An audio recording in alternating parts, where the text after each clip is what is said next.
শুভ সন্ধ্যা। নমস্কার। পবিত্র আমলকি একাদশী পূর্ণ সন্ধ্যায় মায়ের গৃহমন্দিরে তার সকল সন্তানদের স্বাগত জানাই। বড়দেরকে জানাই প্রাণ ভরা ভালোবাসা, ভক্তিপূর্ণ প্রণাম। ছোটদেরকে জানাই প্রাণের ভালোবাসা, আন্তরিক শুভেচ্ছা। আমলকি একাদশী পবিত্র সন্ধ্যায় শ্রী গুরু বন্দনা দিয়ে শুরু করছি। গুরুর ব্রহ্মা গুরুর বিষ্ণু গুরুর্দেব মহেশ্বর গুরুরেব পরম ব্রহ্ম তস্मै শ্রী গুরবে নমঃ। অখণ্ডমণ্ডলাকারं ব্যক্तं येन চরাচরं তৎপদং দর্শিतं येन তস্मै শ্রী গুরবে নমঃ। অজ্ঞানতিমিরান্ধস্য জ্ঞানাঞ্জনশলাকয়া চক্ষুরুন্মিলিतं येन তস্मै শ্রী গুরবে নমঃ। ব্রহ্মানন্দं পরমসুখদं কেবলম জ্ঞানমূর্তিম দ্বন্দ্বাতীतं গগনসদৃশं তত্ত্বমস্যাদিলক্ষ্যम् একं নিত্যं বিমলমচलं সর্বাধিসাক্ষিভূतं ভাবাতীतं ত্রিগুণরহিतं সদ্গুরুং ত্বং নমামি, সদ্গুরুং ত্বং নমামি, সদ্গুরুং ত্বং নমামি। জয় গুরুদেব। গুরু পরম্পরায় সকল পূজ্যপাদ সদ্গুরুর শ্রীপাদ পদ্মে পবিত্র আমলকি একাদশীর পুণ্য সন্ধ্যায় আমার অনন্ত আভূমি লুণ্ঠিত প্রণাম, অন্তরের অন্তঃস্থলের ভালোবাসা, শ্রদ্ধাঞ্জলি, ভক্তি পুষ্পাঞ্জলি নিবেদন করিয়া নিত্য কথামৃত পাঠে প্রবেশ করছি। শ্রীমকথিত শ্রী শ্রী রামকৃষ্ণ কথামৃত দ্বিতীয় খণ্ড পবিত্র গ্রন্থখানি থেকে 1884 খ্রিস্টাব্দের এপ্রিল মাসের প্রথম পরিচ্ছেদ। শ্রী রামকৃষ্ণ সঙ্গে প্রাণকৃষ্ণ, মাস্টার রাম গিরীন্দ্র গোপাল। আরেকবার বলছি, শ্রীমকথিত শ্রী শ্রী রামকৃষ্ণ কথামৃত দ্বিতীয় খণ্ড পবিত্র গ্রন্থখানি থেকে 1884 খ্রিস্টাব্দের এপ্রিল মাসে প্রথম পরিচ্ছেদ। এই অংশ থেকে পাঠ শুরু করছি। মায়ের সকল সন্তানের কাছে আমার বিনীত অনুরোধ, আপনারা প্লিজ শেষ পর্যন্ত মায়ের গৃহমন্দিরের সঙ্গে থাকবেন।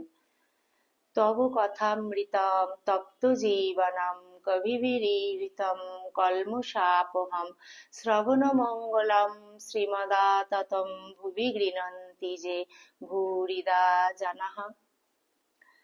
শনিবার 24শে চৈত্র 1290 শুক্লা দশমী, ইংরেজি 5ই এপ্রিল 1884 খ্রিস্টাব্দ, প্রাতঃকাল বেলা 8টা।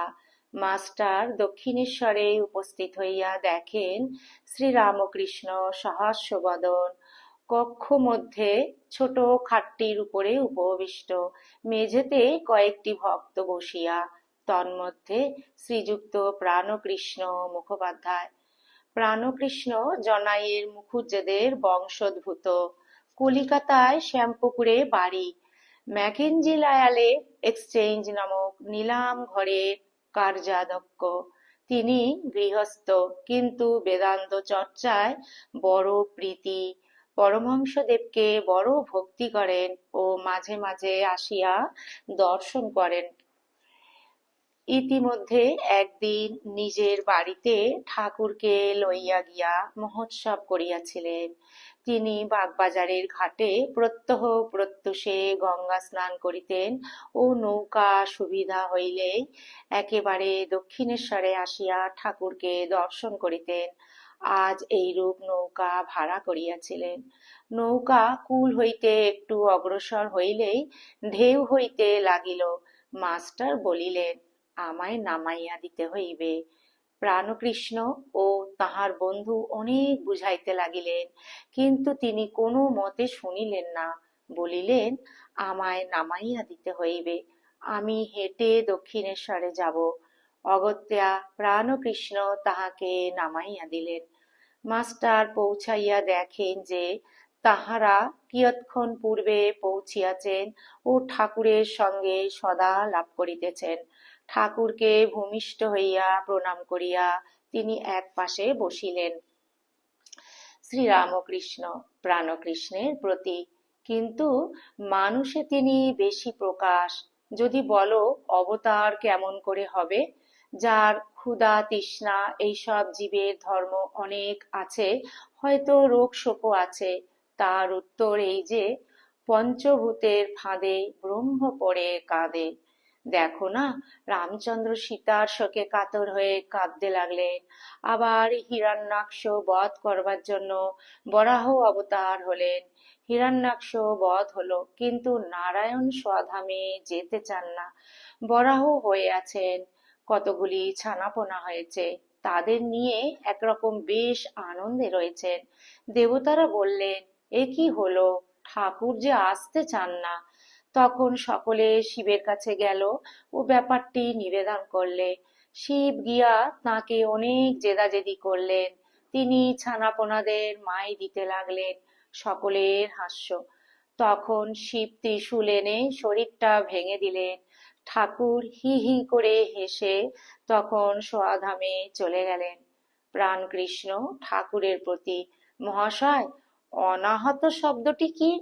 শ্রীরামকৃষ্ণ, অনাহত শব্দ সর্বদাই এমনি হচ্ছে, প্রণবের ধ্বনি, পরব্রহ্ম থেকে আসছে। যোগীরা শুনতে পায়, বিষয়াসক্ত জীব শুনতে পায় না। যোগী জানতে পারে যে সেই ধ্বনি একদিকে নাভি থেকে উঠে ও আরেকদিকে সেই ক্ষীরদশায় পরম ব্রহ্ম থেকে ওঠে। প্রাণকৃষ্ণ, মহাশয়, পরলোক কিরকম? শ্রীরামকৃষ্ণ, কেশব সেনও ওই কথা জিজ্ঞাসা করেছিল। যতক্ষণ মানুষ অজ্ঞান থাকে, অর্থাৎ যতক্ষণ ঈশ্বর লাভ হয় নাই, ততক্ষণ জন্মগ্রহণ করতে হবে। কিন্তু জ্ঞান লাভ হলে আর এ সংসারে আসতে হয় না, পৃথিবীতে বা অন্য কোনো লোকে যেতে হয় না। কুমোরেরা হাড়ি রৌদ্রে শুকোতে দেয়, দেখো নাই, তার ভিতর পাকা হাড়িও আছে, কাঁচা হাড়িও আছে। গরু টরু চলে গেলে হাড়ি কতক কতক ভেঙে যায়। পাকা হাড়ি ভেঙে গেলে কুমোর সেগুলিকে ফেলে দেয়, তার দ্বারা আর কোনো কাজ হয় না। কাঁচা হাঁড়ি ভাঙলে কুমোর তাদের আবার লয়, নিয়ে চাকেতে তাল পাকিয়ে দেয়, নতুন হাঁড়ি তৈয়ার হয়। তাই যতক্ষণ ঈশ্বর দর্শন হয় নাই, ততক্ষণ কুমোরের হাতে যেতে হবে, অর্থাৎ এই সংসারে ফিরে ফিরে আসতে হবে। সিদ্ধ ধান পুতলে কি হবে, গাছ আর হয় না। মানুষ জ্ঞানাগ্নিতে সিদ্ধ হলে তার দ্বারা আর নতুন সৃষ্টি হয় না, সে মুক্ত হয়ে যায়। পুরাণ মতে ভক্ত একটি, ভগবান একটি, আমি একটি, তুমি একটি, শরীর যেন সরা। এই শরীর মধ্যে মন, বুদ্ধি, অহংকার রূপ জল রয়েছে। ব্রহ্ম সূর্য স্বরূপ, তিনি এই জলে প্রতিবিম্বিত হচ্ছেন। ভক্ত তাই ঈশ্বরীয় রূপ দর্শন করে। বেদান্ত বেদান্ত দর্শন মতে ব্রহ্মই বস্তু, আর সমস্ত মায়া স্বপ্নবৎ অবস্তু। অহং রূপ একটি লাঠি সচ্চিদানন্দ সাগরের মাঝখানে পড়ে আছে, মাস্টারের প্রতি, তুমি এইটি শুনে যাও। অহং লাঠিটি তুলে নিলে এক সচ্চিদানন্দ সমুদ্র। অহং লাঠিটি থাকলে দুটো দেখায়, এ এক ভাগ জল ও এক ভাগ জল। ব্রহ্মজ্ঞান হলে সমাধিস্থ হয়, তখন এই অহং পুছে যায়। তবে লোকশিক্ষার জন্য শঙ্করাচার্য বিদ্যার আমি রেখেছিলেন। প্রাণকৃষ্ণের প্রতি, কিন্তু জ্ঞানীর লক্ষণ আছে। কেউ কেউ মনে করে আমি জ্ঞানী হয়েছি, জ্ঞানীর লক্ষণ কি? জ্ঞানী কারু অনিষ্ট করতে পারে না, বালকের মতো হয়ে যায়। লোহার খড়গে যদি পরশমণি ছোঁয়ানো হয়, খড়গ সোনা হয়ে যায়।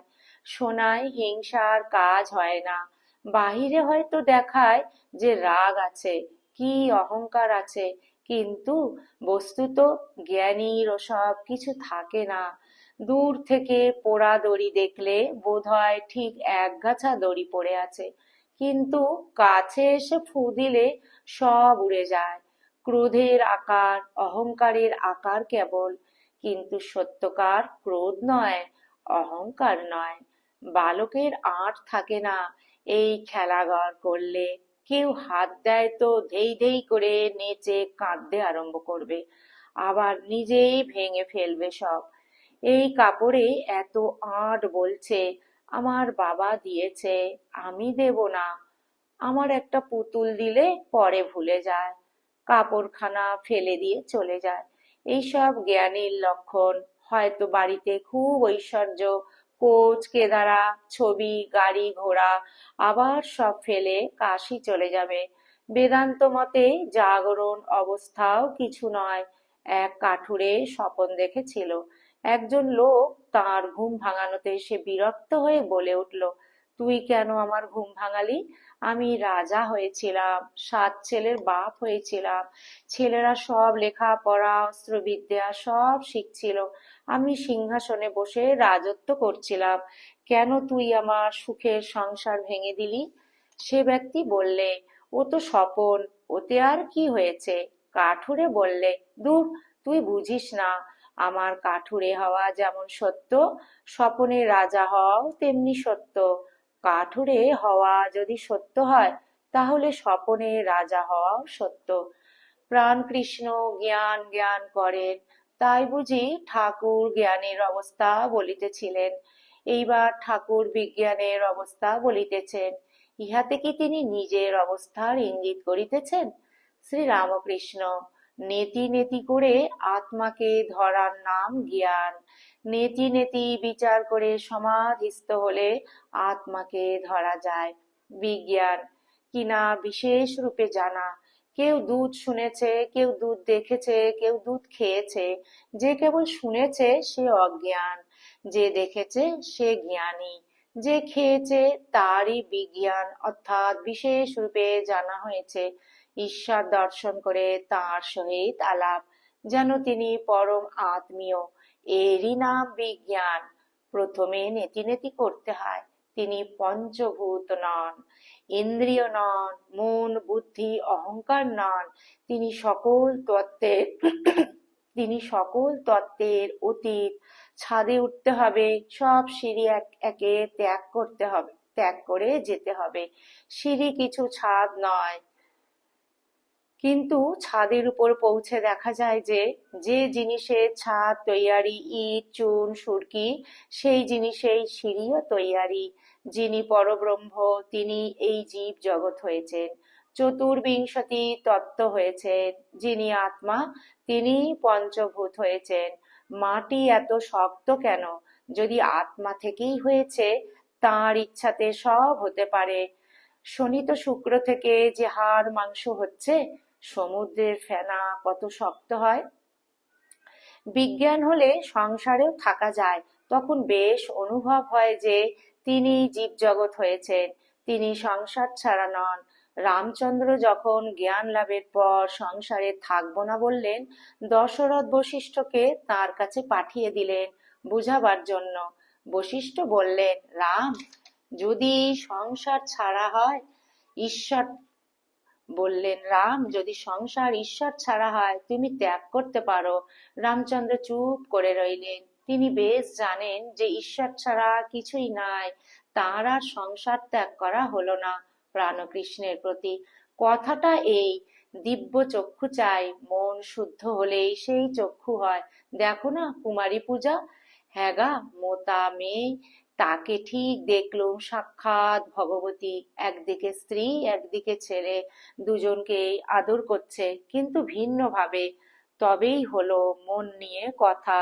শুদ্ধ মনেতে এক ভাব হয়, সেই মনটি পেলে সংসারে ঈশ্বর দর্শন হয়। তবেই সাধন চাই, সাধন চাই। এইটি জানা যে স্ত্রীলোক সম্বন্ধে সহজেই আসক্তি হয়।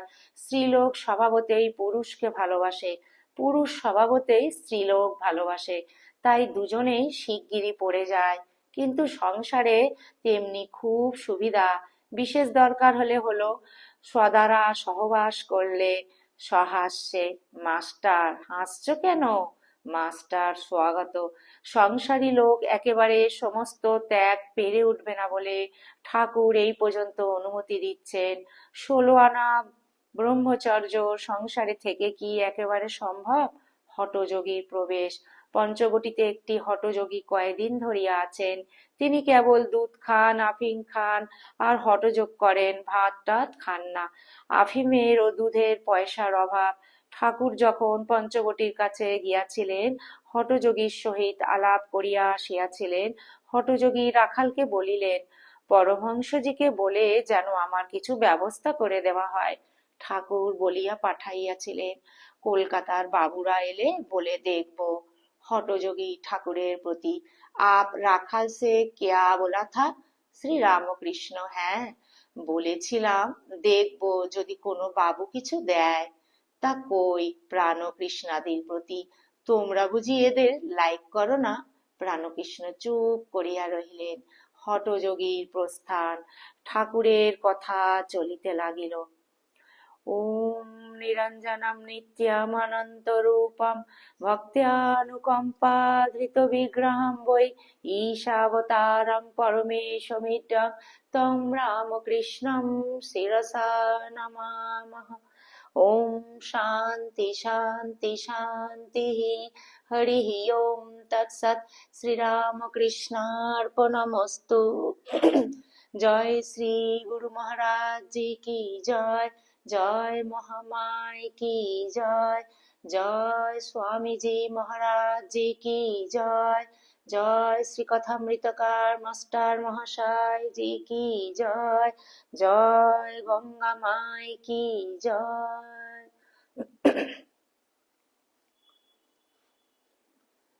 পবিত্র আমলকি একাদশীর পুণ্য সন্ধ্যায় শ্রীমকথিত শ্রী শ্রী রামকৃষ্ণ কথামৃত এই পর্যন্ত। ঠাকুরের শ্রীপাদ ও পদ্মে প্রার্থনা জানায়, ঠাকুর যেন তার সকল সন্তানের নিজ নিজ সাধন জীবন সদা সর্বদা সর্বত্র ঠাকুর যেন রক্ষা করেন। ঠাকুরের কৃপা করুণা দয়া আশীর্বাদ তার সকল সন্তানদের উপর যেন অজর ধারায় বর্ষিত হোক।